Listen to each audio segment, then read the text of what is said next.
Hello there. Thank you so much for joining us. This is News Channel Nebraska. My name's Eric McKay. Let's take a look at our top stories today.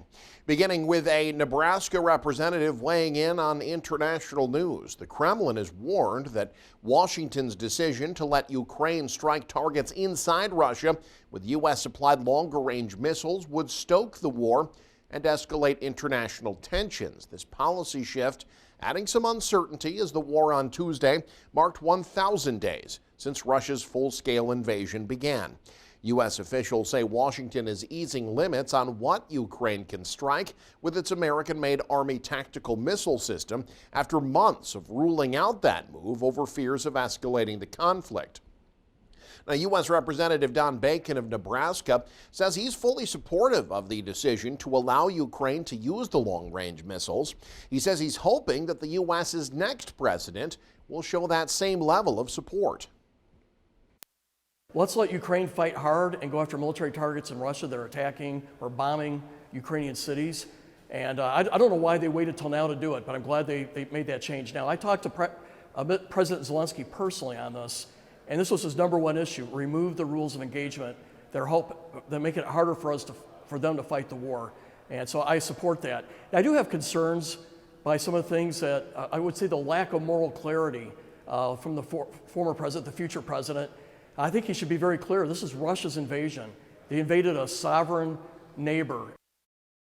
This as the Russian Defense Ministry said Tuesday morning that Ukraine did fire 6 U.S.-made ATACM missiles at Russia's Bryansk region. Now, Ukraine said Tuesday that it did hit a military weapons depot in Bryansk in the middle of the night, but it did not specify what weapons it used. Closer to home, a central Nebraska school district gathering input from its constituents ahead of a major decision regarding one of its schools. Michael Shively has the details. The Kearney School Board will soon make a decision on whether it will close an elementary school in order to transform it into a K-5 alternative school. The school board hosted a town hall meeting Monday night to discuss the future of Glenwood Elementary. The school is already slated for renovation that will require its students to relocate to Buffalo Hills Elementary for the next school year. That renovation is coinciding with an increase in behavior incidents at the elementary school level. That's prompting Superintendent Jason Mundorf and other district leaders to propose changing Glenwood to a school specially designed for students with behavior issues or other challenges. We feel like we have to intervene with our K-5 students in that intensified support, coaching and therapeutics. And we don't think the 6th grade is soon enough to have a better answer. About 75 people attended. Every person who spoke preferred Glenwood to remain in its current form.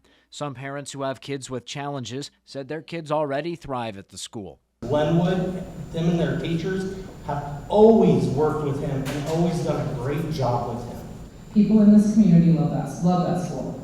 It will change so many people's lives by closing it to switch it to an alternative school. Sit back and look at how this will change so many lives with this one decision, especially my son's. Glenwood has just one class per grade and serves about 130 students. The district expects the alternative school would serve 30 to 40 students. Mundorf said transforming Glenwood would save the district several $1 million compared to building a new facility or renovating non-academic buildings. Those points didn't sway Glenwood supporters. Given the research I have conducted and my professional opinion, I think there's a lot more work that needs to be done. Some argued the board was rushing its decision. Mundorf said more time won't change anyone's mind. I am truly sorry that we will not agree on that point, if things move forward, but there's no amount of time that all said now is going to be the new time that we agree. The school board plans further discussion on the issue at its committee of the whole meeting during the first week of December. It will then decide whether it will vote on the topic at its next meeting the following week. In Kearney, Michael Shively, News Channel, Nebraska.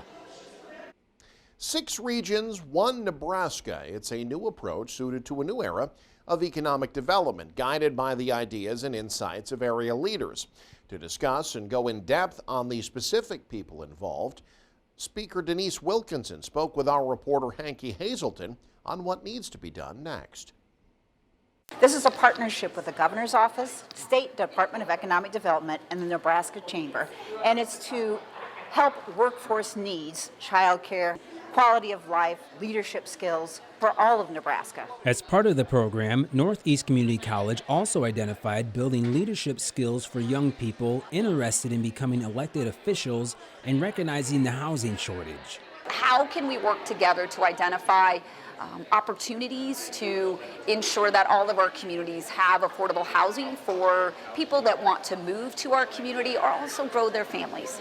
Due to the program in its beginning stages, in order to move forward and be successful with everything they have planned, they have applied for a grant funded by the American Rescue Plan Act. When we get that money, we will start with training portals, training, we will bring in success stories, and we're going to tie it to housing because innovative housing is such a big thing, but there's code barriers. So that's something else our leadership needs to take care of. To help tackle this housing crisis, 6 Regions 1 Nebraska is considering using a method by South Sioux City. Tiny houses. We have a lot of communities says it's you have to have 900 square feet. A tiny house is 300 to 600. There's South Sioux City is doing one on light form housing, which comes as a kit where it forms and you just pour concrete in. You can get a house done in 3 months. I'm signing you up. Housing is a hard issue. Denise Wilkinson says, above all, to do this right, they want involvement. Until they talk to the community leaders, housing agencies, they won't know exactly where to focus. The end goal of 6 Regions 1 Nebraska is not the success of projects. Success will be measured when each community collaborates. She says they need to share resources and work together to make Nebraska an even better place to work, live, and play. In Madison County, Hanky Hazelton, News Channel, Nebraska. Nebraska's holiday passport season opened this weekend with 20 stops from Sydney to Omaha, highlighting their winter and Christmas attractions. Dan Swanson gives us a look at one. The Taylor Wessel Bickle Nelson House in Nebraska City is doing its part to help keep Nebraska's tourism season thriving through the winter season. Kathy McKillop of the Nebraska City Historical Society was among volunteers decorating the Nebraska Territory Boarding House to inspire travel and stimulate the economy during the holidays. We traditionally know the tourism's peak season is from May until October. This is an opportunity to utilize a program for those who are passionate about the passport program, and there's thousands, that they can also keep that passion and energy going and supporting Nebraska's communities and businesses throughout the holiday season. Among the first occupants of the Nebraska Territory in 1857 were immigrants of various nationalities, and McKillop said it's fitting that this stop's contribution to the passport is a theme of different cultures. So we will be providing 4 different wassels from different cultures, German, English, Italian, and Polish, throughout the passport program on the weekends, so you can sample that. We're going to have 3 different trees from different cultures. We're having right outside the cedar pioneer tree, very popular for the pioneers of the plains to have cut a cedar tree down. And we cut this one right in Otoe County with permission. And then we also have the Polish wooden tree and the German twig tree. Those are our attractions for the exhibits for the program, focusing on different cultures. The house, which is one of the oldest structures in the state, is owned and operated by the Nebraska City Historical Society. It is the oldest society in the state of Nebraska for any county or any city, 1937. Well, we like to think of ourselves as the original tiny house, and who wouldn't want to come see that? Nebraska's winter passport is in its 3rd season. From Nebraska City, I'm Dan Swanson, News Channel, Nebraska. While some lucky turkeys may still be gobbling, the sounds of jingling will be ringing through the railside.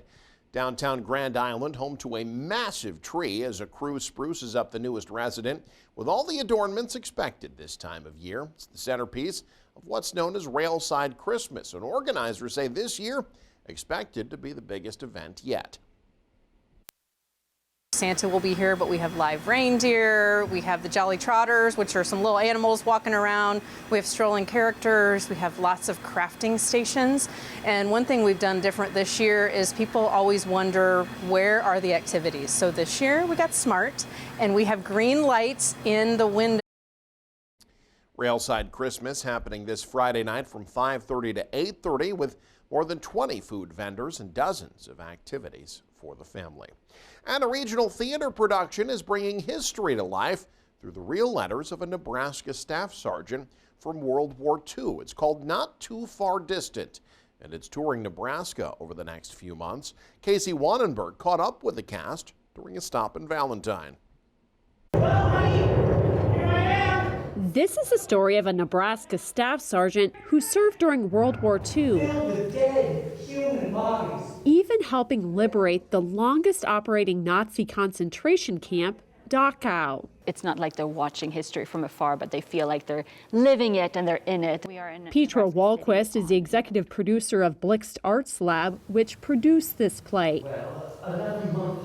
It's based on the more than 200 letters Staff Sergeant Clarence Williams sent home during World War II. It helps you see the humanity of war and events that you just don't always get to see in history class. You hear about large-scale events, world leaders, countries, battles, things like that, but you don't really see personal stories like people falling asleep or trying to fall asleep. Live, right, live. The performance follows Williams as he prepares for war, serves his country, and even watches a friend die. I think this really put me in the shoes of someone in that time, and it helped me really understand that no matter what era it is, everyone's human, and we all go through our things in day-to-day life, and we try to protect the ones we care about. After the performance, audience members can ask the cast questions and share their own military stories. Stories that may never have been told before. When we have this shared experience, we're sitting down together and we're learning about Clarence, I think people also then feel like they can share their story. And if we know each other better, we're gonna be more unified as a community. And I think treating each other with compassion and knowing that we're all people and we all have our own stories is really important. And to go out into the world and think about that when you talk to someone for the first time. Bringing history to life while building bridges between the past and present. In Valentine, Casey Wannenberg, News Channel, Nebraska. And you can stay up to date with the very latest by following us online. Head to newschannelnebraska.com, click on the News tab there. You can also follow us on X, like us on Facebook and Instagram as well. Thanks for joining us. Have a great day. This is News Channel Nebraska.